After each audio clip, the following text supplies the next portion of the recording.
အားလုံးပဲမင်္ဂလာပါ Bamis Knowledge Hub Channel လေးကနေပြန်လည်ကြိုဆိုလိုက်ပါရစေ။ဒီနေ့မှာတော့ A ပိုင်း data ရဲ့ Honey Badger လို့တင်စားကြတဲ့ Wolverine လို့ခေါ်တဲ့ကောင်လေးရဲ့အကြောင်းကိုတင်ဆက်ပေးသွားမယ်ဗျ။ဒီကောင်မဟုတ်ဘူးဗျ။ဒီ Wolverine အစစ်အကြောင်းကိုတင်ဆက်ပေးသွားမှာပဲဖြစ်ပါတယ်။ဒီ Wolverine ကို A ပိုင်း data ရဲ့ Honey Badger လို့တင်စားကြတာကအနီးမဲ့လက်မှန်မျိုးတော့မဟုတ်ဘူးဗျ။အဓိကအဖြစ် Honey Badger နဲ့ Wolverine ရဲ့ကြားထဲမှာဆိုရင်သူတို့ရဲ့ aggressive ဖြစ်မှုတွေ survival skill ကျန်းလွန်တာတွေကြောင့်မလို့ဒါဒီနှကောင်ကိုတူညီတယ်ထင်ရပေမဲ့တကယ်တော့အရာအလုံးတူညီနေတာမျိုးမဟုတ်ဘူးဗျဒီ Wolverine တွေကိုသိပ္ပံနာမည်နဲ့ဆိုရင်ဂူလိုလို့ခေါ်ပြီးတော့မှ Masterly တဲ့မျိုးရင်းတွေထဲမှာဆိုလို့ရှိရင်တော့ကုန်းပေါ်မှာနေထိုင်တဲ့အထက်မှာအကြီးဆုံးမျိုးစိတ်တစ်ခုလည်းဖြစ်ပါတယ်အထီးတစ်ကောင်ကခမန်းကြီးအဖြစ်12ကနေ18ကီလိုဂရမ်လောက်ထိအလေးချိန်ရှိပြီးတော့ Wolverine အမတစ်ကောင်ကဆိုရင်8ကီလိုဂရမ်ကနေ12ကီလိုဂရမ်ထိကိုအလေးချိန်ရှိတတ်တယ်ဗျတဘာဝတောရိုင်းထဲမှာဆိုရင်တော့73နှစ်လောက်ထိကိုအသက်ရှင်နိုင်ကြတဲ့ကောင်းတွေပါဒီ Wolverine တွေကအေးပိုင်းရာသီဥတုတွေကိုတော်တော်လေးနှစ်သက်တဲ့ကောင်းတွေဖြစ်ပြီးတော့ Alaska, Canada, Northern Europe, Russia နဲ့ Northern Asia, Rocky Mountain စတဲ့မြင့်မားတဲ့တောင်တန်းဒေသတွေမှာပဲတွေ့ရတတ်တယ်ဗျဒါပြင်မှာ Boreal Forest တွေ Tundra နဲ့ Alpine Mountain Habitat တွေမှာလည်းအများဆုံးနေထိုင်ကြပါတယ်ဒီတစ်ခါမှအထူးစိတ်ဝင်စားစရာကောင်းတာကတော့နှင်းပြင်ထူထူတွေရှိနေတဲ့နေရာတွေကိုအလွန်မီကိုအားထားနေရတာဗျWolverine အမားရီယာဆိုလို့ရှိရင်သားပေါက်တွေမွေးဖွားဖို့အတွက်ဒီနှင်းမြေတွေရဲ့အောက်မှာဝတ်ချင်းတွေပြုလုပ်လေးရှိတာကြောင့်ပဲရာသီဥတုပူနွေးလာတာကဒီကောင်တွေအတွက်အဓိကပြဿနာတစ်ခုဖြစ်လာနိုင်နေဗျ။ Wolverine ရဲ့အဓိကအစားအစာတွေမှာဆိုရင်သမင်မျိုးစိတ်တွေနဲ့ငှက်တွေဒါမှမဟုတ် ground squirrel လို့ခေါ်တဲ့မြေပြင်မှာသွားလာနေတဲ့ရှင်းတွေအပြင်တခြားအသားစားတက်တော်တွေခြံထားလေးရှိတဲ့အသားတွေကိုလည်းစားနိုင်ပါတယ်။ဒီလိုမျိုးတခြားအသားစားတက်တော်တွေခြံထားခဲ့တဲ့အကျွင်းကြံတွေကိုစားသုံးတဲ့ scavenger တက်တော်မဟုတ်ဘူးဗျ။အခွင့်အရေးရရင်သူတို့ကိုယ်တိုင်လည်းအမဲလိုက်နိုင်စွမ်းရှိတဲ့ကောင်းတွေပါ။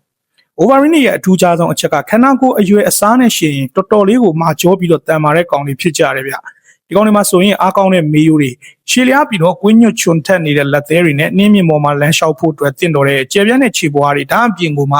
ရာသီဥတုတန်ကိုခန္ဓာရည်ရှိအောင်တဘာဝတရားကဖန်တီးပေးထားတဲ့တော်တော်ထူတဲ့အမွေးတွေလည်းရှိကြပါတယ်ဒါကြောင့်ပဲတခါတလေမှဆိုရင်ဝင်ပလွေတွေဝဝင်တွေလိုမျိုးပိုကြီးတဲ့အသားစားတတ်တော်တွေရဲ့အနည်းကိုချင်းကပ်ပြီးတော့သူတို့ရဲ့အစာကိုဝင်ရောက်လူယူတတ်တဲ့ဆိုတဲ့မှတ်တမ်းတွေလည်းရှိတယ်ဗျဒါပေမဲ့ Wolverine ကဘလို့တတ္တဝါမျိုးကိုမစိုးတိုက်ခိုက်ပြီးအနာယူနိုင်တယ်ဆိုတာမျိုးကတော့အလွန်ကျွံပြောဆိုထားတဲ့အယူဆသက်သက်ပဲဖြစ်ပါတယ်။ Wolverine ကအများအပြားတော့တကောင်နဲ့နေတတ်တဲ့ကောင်တွေဖြစ်ကြတယ်ဗျ။ဝင်ပလွေလိုမျိုးအုပ်စုကြီးဖွဲ့ပြီးတော့နေထိုင်တာမျိုးမရှိပါဘူး။သူတို့တကောင်ချင်းစီမှာတော်တော်လေးကျယ်ပြန့်တဲ့နယ်မြေရှိနိုင်ပြီးတော့အစာရှာဖို့အတွက်ကီလိုမီတာပေါင်းများစွာကိုလှည့်လည်သွားလာတတ်ကြတယ်ဗျ။ဒါအပြင်ကမှ Wolverine ရဲ့မျိုးပွားပုံကလည်းတော်တော်လေးထူးခြားပါတယ်။မိတ်လိုက်ပြီးတဲ့နောက်မှာဆိုရင် Wolverine အမရဲ့ကိုဝင်ဆောင်ကာလကရိုးရိုးတလိပ်ဆန်နေလိုမျိုးတိုက်ရိုက်ကြီးသွားတာမျိုးမဟုတ်ဘူးဗျ။ Delay implantation လို့ခေါ်တဲ့သတိသားဖွံ့ဖြိုးမှုနောက်ကျတဲ့ဖြစ်စဉ်မျိုးလည်းဒီကောင်တွေမှာရှိတတ်ပါတယ်။နောက်ပိုင်းမွေးဖွားကန်ဒီဆိုရင် Wolverine အမတွေကဒီနှင်းပြင်တွေရဲ့အောက်မှာဝတ်ချင်းတွေပြုလုပ်ပြီးတော့ပုံမှန်အားဖြင့်ဆိုရင်တော့2ကောင်ကနေ4ကောင်ကန်အထိကိုမွေးဖွားလေးရှိတယ်ဗျ။ဒီ Wolverine မျိုးစိတ်တစ်ခုလုံးကိုတော့ IUCN အဆင့်မှာ least concern လို့သတ်မှတ်ထားပေမဲ့လည်းဒေသလိုက်အခြေအနေတွေကတူညီတာမျိုးတော့မဟုတ်ပါဘူး။အထူးသဖြင့် American ပြည်ထောင်စုရဲ့North American Wolverine population ကို2023ခုနှစ်မှာ US Fish and Wildlife Service ကမျိုးသုံးနိုင်တဲ့အန္တရာယ်ရှိတယ်လို့လည်းသတ်မှတ်ထားကြတယ်ဗျအဓိကစိုးရင်စရာတွေအနေနဲ့တော့သူတို့ရဲ့နေထိုင်ရာဒေသတွေပျက်စီးတာတွေလူဦးရေများပြားလာတာနဲ့အများရာသီဥတုပူနွေးလာပြီးတော့နှင်းဖုံးနှွမ်းမှုတွေရောနဲလာခြင်းတွေကြောင့်လည်းပါဝင်ပါတယ်အတိုးချုပ်ပြောရမယ်ဆိုရင်တော့ဒီ Wolverine တွေကအရွယ်အစားကဝင်ပလွေဝက်ဝင်နေနဲ့မရှင်းနိုင်တော့အောင်သိငယ်ပေမဲ့ရာသီဥတုကြမ်းတမ်းလွန်းတဲ့အေးပိုင်းတောင်တန်းနေတဲ့ဒေသတွေမှာရှင်းသန်နိုင်တဲ့ survival skill ကတော့ထိတ်ဆုံးမှရှိနေတာဗျဒီနေရာမှာဗီဒီယိုရဲ့အစမှာကျွန်တော်ပြောခဲ့တဲ့ Wolverine နဲ့ Honey Badger တွေက Masterly တဲ့မျိုးစိတ်ဝင်နေစီးရင်းထဲမှာပါပေမဲ့အရာအလုံးတူညီနေတာမဟုတ်ဘူးဆိုတာကိုတော့အနည်းငယ်ရှင်းပြချင်ပါတယ်။ Masterly တဲ့မျိုးစိတ်တွေထဲမှာဆိုလို့ရှိရင်ဒီဂူလိုလို့ခေါ်တဲ့ Wolverine ရဲ့အပြင် Honey Badger, Otter, Badger, Weasel နဲ့ Marten တို့လိုမျိုးအကောင်တွေလည်းပါဝင်ကြတယ်ဗျ။ဒါပေမဲ့ Wolverine ကတော့ Gulo genus တစ်မျိုးတည်းဖြစ်ပြီးတော့ Honey Badger တွေကတော့ Malivora genus ဖြစ်တာကြောင့်စင်ကဲဖြစ်စဉ်တွေအရာတော့တော်တော်လေးကွာခြားကြတဲ့ကောင်းတွေပ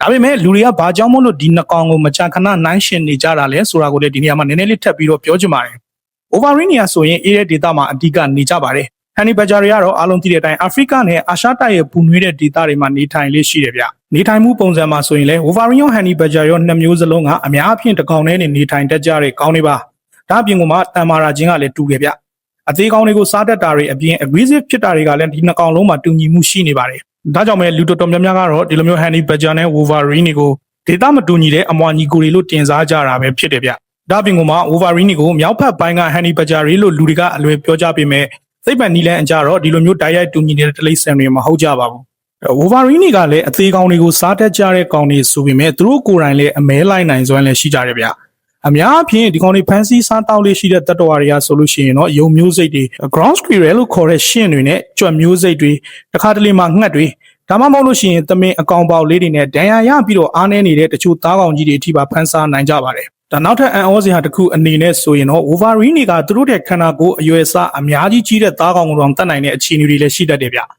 ျအထူးသဖြင့်နှင်းထူနေတဲ့အချိန်တွေမျိုးတွေမှာဆိုလို့ရှိရင်သားကောင်ကြီးတွေအနေနဲ့လှုပ်ရှားရခက်ခဲနေတဲ့အချိန်မျိုးတွေမှာ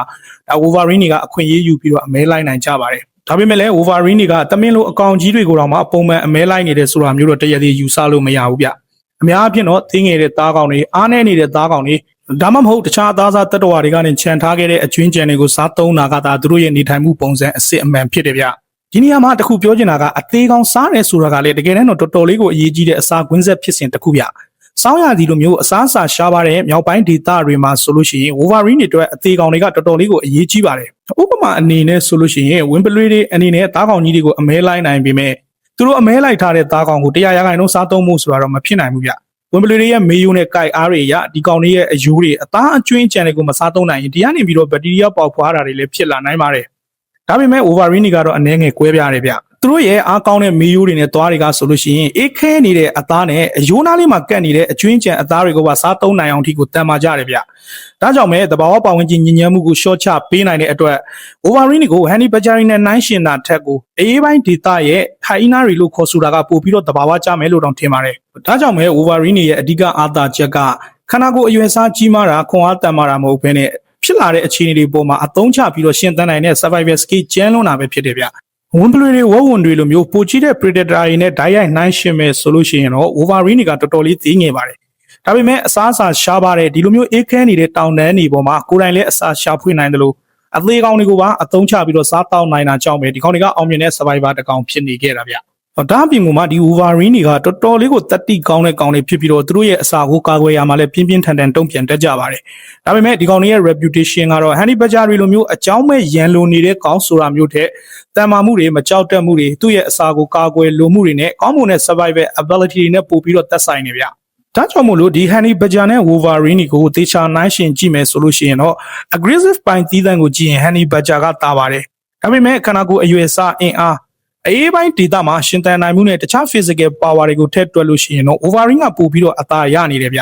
ဒါကြောင့်မို့ပဲလွယ်ကူနားလည်စွာပြောရမယ်ဆိုရင်တော့ Honey Badger ကိုပို့ပြီးတော့ aggressive ဖြစ်တဲ့ကောင် Wolverine ကိုတော့ပိုကြီးပြီးတော့ပို့ပြီးတော့တန်မာတဲ့ကောင်လို့ခွဲခြားပြီးတော့နားလည်နိုင်ရင်အလွယ်ဆုံးဖြစ်မှာပါWolverine နဲ့ပတ်သက်ပြီးတော့နာမည်အကြီးဆုံးအချက်တစ်ခုကိုရွေးပါဆိုလို့ရှိရင်တော့အရွယ်စားနဲ့မလိုက်အောင်ကိုမယုံနိုင်လောက်အောင်တန်မာပြီးတော့မကြောက်တတ်တဲ့ predator scavenger ဆိုတဲ့ reputation မှာ Wolverine ကအများအပြား10ကီလိုကနေ18ကီလိုဝန်းကျင်ပဲရှိပေမဲ့အရွယ်စားကြီးမားတဲ့အသားစားတတ္တဝါတွေခြံထားခဲ့တဲ့အသားကိုတော့မှရယူနိုင်မှုကြိုးစားတတ်ကြတယ်ဗျဒါကြောင့်ပဲ small boy huge attitude ဆိုတဲ့ပုံစံမျိုးနဲ့နာမည်ကြီးပါတယ်နောက်တစ်ချက်အနေနဲ့ဆိုရင်တော့အေးခဲနေတဲ့အယိုးနဲ့အသားတွေကိုတော့စားသုံးနိုင်တယ်ဆိုတဲ့အချက်ဖြစ်တယ်ဗျဒါက Wolverine ရဲ့ survival skill တွေကတော်တော်လေးထူးခြားလွန်းတဲ့နောက်ထပ်အချက်တစ်ခုဖြစ်ပါတယ်ဒါအပြင်ကမှ Wolverine တကောင်ကအစာရှာဖွေဖို့အတွက်နေမြေတော်တော်များများကိုလှည့်လည်သွားလာနိုင်သေးတယ်ဗျဒီဂူလိုလို့ခေါ်တဲ့ Wolverine က Mastelidea မျိုးရင်းထဲမှာဆိုလို့ရှိရင်အသားစား no type တတ္တဝါတစ်မျိုးဖြစ်တယ်ဗျ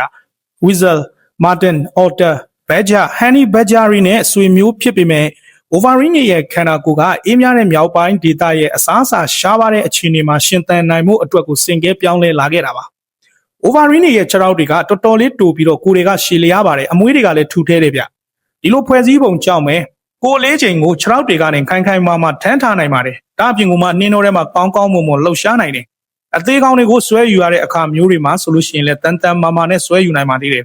ဒါအပြင်ကမှအစားအစာအတွက်ပြိုင်ဘက်နဲ့ရင်ဆိုင်နေရတဲ့အခါမျိုးတွေမှာခန္ဓာကိုယ်ကိုတည်ငြိမ်အောင်ထိန်းထားနိုင်တယ်ဆိုတဲ့အားသာချက်တွေရရှိလာတယ်ဗျအထူးသဖြင့်ဒီကောင်ရဲ့ကြွက်သားတွေကဆိုလို့ရှိရင်သူတို့ရဲ့ခန္ဓာကိုယ်အရွယ်အစားနဲ့နှိုင်းယှဉ်ရင်တော်တော်လေးတန်မာတဲ့ combat body ဖြစ်အောင်ကူညီပေးပါတယ်ဒါအပြင်ကမှသူတို့ရဲ့ခြေပွားတွေကဆိုလို့ရှိရင်နှင်းထဲမှာသွားဖို့ကိုဒီဇိုင်းထုတ်ထားသလိုစင်ကဲပြောင်းလဲလာကြတာဗျWolverine ရဲ့ခြေပွားတွေကကျယ်ပြန့်ပြီးတော့ခြေချောင်းတွေကိုလည်းတော်တော်လေးကိုဖြန့်ကျက်နိုင်ပါတယ်ဒါကနှင်းထဲမှာဆိုလို့ရှိရင်သူတို့ရဲ့ခန္ဓာကိုယ်အလေးချိန်ကိုပို့ပြီးတော့ကျယ်ပြန့်တဲ့ area ပေါ်မှာဖြန့်ထားပေးတယ်လို့ဖြစ်သွားတယ်ဗျအကျိုးဆက်အနေနဲ့ကတော့နှင်းတူတွေကိုအလွယ်တကူနစ်သွားခြင်းမရှိဘဲနဲ့လွယ်လွယ်ကူကူလှုပ်ရှားနိုင်တာပါဒါအပြင်ကမှ Wolverine ရဲ့လက်သေးတွေကဆိုလို့ရှိရင်လည်းရှည်လျားပြီးတော့ခိုင်မာကြတယ်ဗျအဓိကအဖြစ်တော့တူးဆွတာတွေတောင်တက်တာတွေအစာကိုလှမ်းပြီးတော့ဆွဲယူတာတွေနဲ့ကိုခုခံကာကွယ်ဖို့နေရာတွေမှာအသုံးဝင်ပါတယ် အထူးသဖြင့်စောင်းရာသီရဲ့နှင်းတွေအောက်မှာအစာရှာဖွေရမှာဒီလက်သေးတွေကလည်းတော်တော်လေးအရေးကြီးတဲ့အခန်းကဏ္ဍမှာပါဝင်နေဗျနောက်တစ်ချက်အနေနဲ့ကတော့ဒီကောင်တွေရဲ့ခန္ဓာကိုယ်ပေါ်မှာရှိတဲ့အမွေးအမြင်တွေပဲဖြစ်ပါတယ်သူတို့ရဲ့အမွေးတွေကဆိုလို့ရှိရင်လည်းဒီလိုကြမ်းတမ်းတဲ့ယာဒီဥရုအောက်မှာအိတ်ခဲမသွားစေဖို့ကိုစင်ကဲပြောင်းလဲလာတဲ့နောက်ထပ်လက်နက်တစ်မျိုးဖြစ်တယ်ဗျWolverine ရဲ့အမွေးတွေကဆိုရင်တော်တော်လေးထူထဲပြီးတော့ရေကိုလည်းကောင်းကောင်းတားဆီးနိုင်ပါတယ်ဒါကြောင့်ပဲအပူချိန်တော်တော်နှိမ့်တဲ့ပတ်ဝန်းကျင်မှာခန္ဓာကိုယ်ရဲ့အပူချိန်ကိုထိမ့်သိမ်းထားနိုင်နေဗျအထူးသဖြင့်အပြင်ဘက်မှာအမွေးတလွာနဲ့နောက်ထပ်အတွင်းဘက်မှာနူးညံ့တဲ့အမွေးတလွာဆိုပြီးတော့နှစ်မျိုးရှိပါတယ်ဒါကမိုးရေထဲမှာရှောက်သွားမဲ့လူတစ်ယောက်အတွက်မိုးကအင်ကြီးရဲ့အပေါ်မှာသားမွေးကုတ်တစ်ထည်ကိုထပ်ပြီးတော့ဝစ်ထားသလိုအခြေအနေမျိုးဗျWolverine တွေကဆိုလို့ရှိရင်တော့အစကတည်းက Wolverine တွေအဖြစ်တည်ရှိလာတာမျိုးမဟုတ်ပါသူတို့ရဲ့ဘိုးဘေးတွေကဆိုလို့ရှိရင် Masterly တဲ့မျိုးရင်းရဲ့ရှေးဟောင်းအသားစားနိုးတိုက်တတဝါတွေကနေစင်ကဲပြောင်းလဲလာကြတာဗျအချိန်ကြာလာတာနဲ့အမျှမျိုးရိုးဗီဇခွဲပြားမှုတွေဖြစ်ပေါ်လာပြီးတော့အေးပိုင်းမှာပို့ပြီးတော့ကောင်းကောင်းမွန်မွန်ရှင်သန်နိုင်တဲ့ခန္ဓာကိုယ်ရှိတဲ့သူတွေကအသက်ရှင်ပြီးတော့မျိုးဆက်တစ်ခုဖြစ်စင်ကဲပြောင်းလဲလာကြတာပါအကျဉ်းဖြင့်အဖြစ်တော့ရှေးဟောင်း Masterly တဲ့မျိုးရင်းကနေမှအသားစားသုံးမှုနဲ့ခန္ဓာကိုယ်ဖွဲ့စည်းပုံတွေပြောင်းလဲလာကြပါတယ်အဲ့နောက်မှာမတူညီတဲ့နောက်ထပ် Masterly တဲ့မျိုးရင်းတွေကွဲထွက်လာကြတယ်ဗျအဲ့မှာ Wolverine ရဲ့မျိုးရိုးဖြစ်တဲ့ဂူလိုပေါ်ပေါက်လာတာပါနောက်တစ်ဆင့်အနေနဲ့မှာအေးများတဲ့မြောက်ပိုင်းပတ်ဝန်းကျင်နဲ့လာရောညီထွေဖြစ်လာပြီးတော့ဒီနေ့ခေတ်ကျွန်တော်တို့မြင်ရတဲ့ Wolverine တွေဖြစ်လာကြတယ်လို့အချင်းချင်းအဖြစ်နားလည်နိုင်တယ်ဗျဒါကစင်ငယ်ဖြစ်စဉ်ရဲ့အကောင်းဆုံးဥပမာတစ်ခုတည်းဖြစ်ပါတယ်ဒီလိုအေးလွန်ခဲ့တဲ့မြောက်ပိုင်းဒေသတွေမှာဆိုရင်နှင်းတွေအစာရှားပါတာတွေတခြားအသားစားတတ္တဝါတွေနဲ့အစာအတွက်ရှင်ပြန်ရတာမျိုးတွေရှိပါတယ်ဒီလိုပတ်ဝန်းကျင်မှာခန္ဓာကိုယ်ရဲ့အပူချိန်ကိုထိန်းထားနိုင်ပြီးတော့အစားအစာမျိုးစုံကိုအသုံးချနိုင်တယ်ခရီးဝဲကြီးကိုလှည့်လည်သွားလာနိုင်ပြီးတော့အေးခဲနေတဲ့အစားအစာကိုပါစားသုံးနိုင်တဲ့ကောင်တွေဖြစ်တဲ့အတွက် Wolverine ကအသက်ရှင်သန်နိုင်ကြီးတော်တော်လေးကိုမြင့်မားနေတာပါဒါကြောင့်ပဲ Wolverine ရဲ့ဒီနေ့ခေတ်ခန္ဓာကိုယ်ကနှစ်တန်းပေါင်းများစွာအတွင်းထဲမှာပဲပတ်ဝန်းကျင်တဲ့သဘာဝတရားတွေရဲ့ဖိအားကနေပုံဖော်ထားတဲ့ခန္ဓာကိုယ်တစ်ခုဖြစ်လာတယ်လို့ပြောနိုင်ပါတယ် Wolverine ရဲ့ကြမ်းတမ်းတဲ့ပုံစံကတိုက်ခိုက်ဖို့တသက်ပဲဖြစ်လာတာမျိုးမဟုတ်ပါဘူးအစာရှားပါပြီးတော့အပူချိန်နှိမ်ပါလွန်းတဲ့ကဘာတစ်ခုမှာအသက်ရှင်သန်နိုင်မှုတဘာဝတရားကနေနှစ်တန်းပေါင်းများစွာအတွင်းကိုတိဆောက်ပေးလိုက်တဲ့ survival marching တစ်ခုလိုပါပဲဗီဒီယိုလေးကိုအဆုံးထိကြည့်ရှုပေးကြလို့အားလုံးကိုအထူးပဲကျေးဇူးတင်ရှိပါတယ်နောက်ဗီဒီယိုလေးတွေမှာပြန်လည်ဆုံတွေ့ကြပါအောင်စို့ခင်ဗျာ